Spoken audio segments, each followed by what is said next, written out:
Next आपके 23वां प्रश्न है कि एक वर्ताकार पार्क की त्रिज्या दे रखी है आपके 3.5 मीटर। पार्क के चारों ओर 1.4 मीटर चौड़ा फुटपाथ बना हुआ है।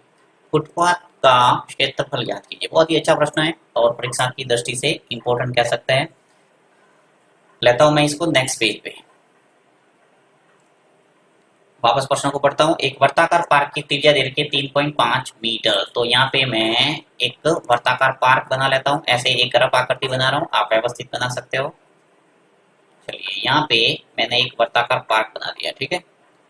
अब इसकी जो त्रिज्या है वो कितनी है? 3.5। तो यहाँ से मान लो ये केंद्र है और केंद्र से इसकी जो त्रिज्या है वो कितनी है? 3.5। तो ये हो गया 3.5।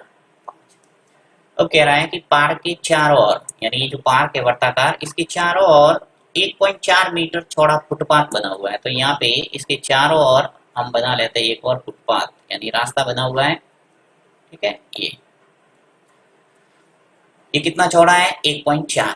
यानी यहाँ पे इसकी जो चौड़ाई है वो कितनी है? 1.4। तो यहाँ से लगाकर यहाँ तक, चलो यहाँ पे मान लेता हूँ मैं 1.4 मीटर है वो चौड़ा है फुटपाथ। तो यहाँ पे आपको दो वृत्त नजर आ रहे हैं, राइट। तो इसको मैं केंद्र मान लेता हूँ। ओ से लगाकर ए तक, और एक मैं दूसरी त्रिज्या है वो यहाँ बना लेता हूँ। यहाँ से लगाकर यहाँ तक, जो बाह्य फुटपाथ सहित वृत्त की त्रिज्या हो जाएगी। ओ से लगाकर यहाँ मान लेता हूँ बी। तो देखो यहाँ पे ओ से लगाकर ए तक, ये तो आपके 3.5 मीटर त्रिज्या है। साथ ही पार्क के चारों 1.4 मीटर चौड़ा फुटपाथ बना हुआ है। तो आपके ओ से लगाकर बी तक जो आपको बाह्य वृत्त नजर आ रहा है उसकी त्रिज्या कितनी हो जाएगी? क्योंकि 1.4 ये और 3.5 ये, तो कितने हो जाएंगी? 4.9। तो यहाँ पे लिख लेता हूँ मैं 4.9।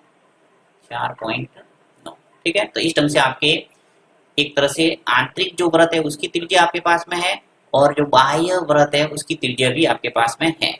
तो एक सूत्र आपने पढ़ा होगा, वलयिका का क्षेत्रफल। वलयिका का जो क्षेत्रफल होता है वो इस ढंग से होता है, वलयिका का क्षेत्रफल। हम सीखते हैं पाई R2 square minus R1 square. इस सूत्र के माध्यम से हम आराम से इस फुटपाथ का क्षेत्रफल है वो निकाल सकते हैं। यानी आपको क्या करना है, एक जो बाह्य वृत्त है इसके क्षेत्रफल में से आंतरिक वृत्त के क्षेत्रफल को घटाना है। तो देखिए बाह्य वृत्त का क्षेत्रफल कैसे हो जाएगा? पाई, ये मैंने कॉमन लेके इसको बताया, पहले मैं आपको थोड़ा रफ कार्य करके समझा रहा हूँ। पाई R2 square minus pi R1 square, ये था।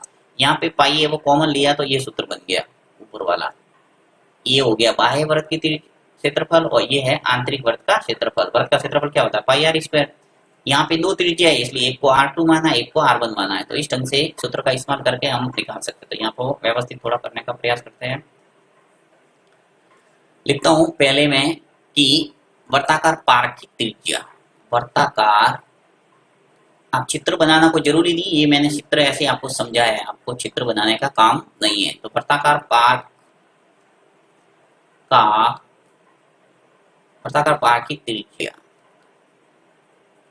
और वर्ताकार पार्क की त्रिज्या है वो मान लेता हूं मैं R1, ठीक है।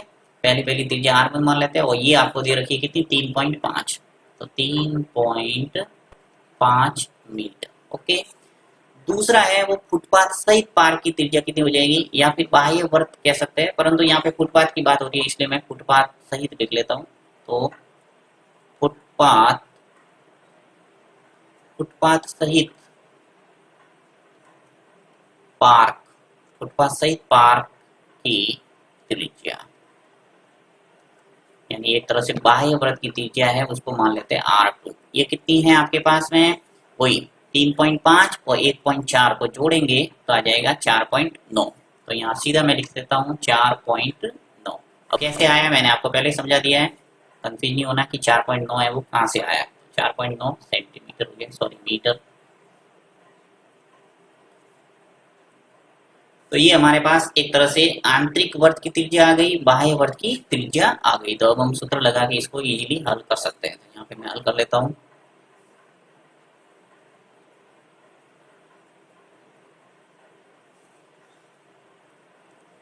लिख लेता हूँ फुटपाथ का क्षेत्रफल, सीधा ही लिख लो।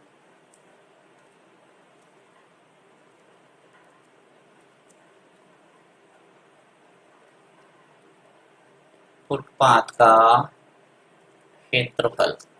सीधा सूत्र आपको समझा दिया, लिखूंगा पाई R2 का स्क्वायर माइनस पाई R1 का स्क्वायर। ठीक है, एक तरह से हम वलिका का क्षेत्रफल निकाल रहे हैं। तो वलिका यानी ये भाग, इस भाग का क्षेत्रफल निकाल रहे हैं। इस भाग का क्षेत्रफल निकालने के लिए पाई का मान आप लिख लेंगे 22/7।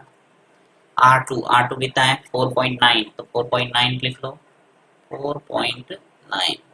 यहाँ पे ब्रैकेट है वो चेंज कर लेते हैं।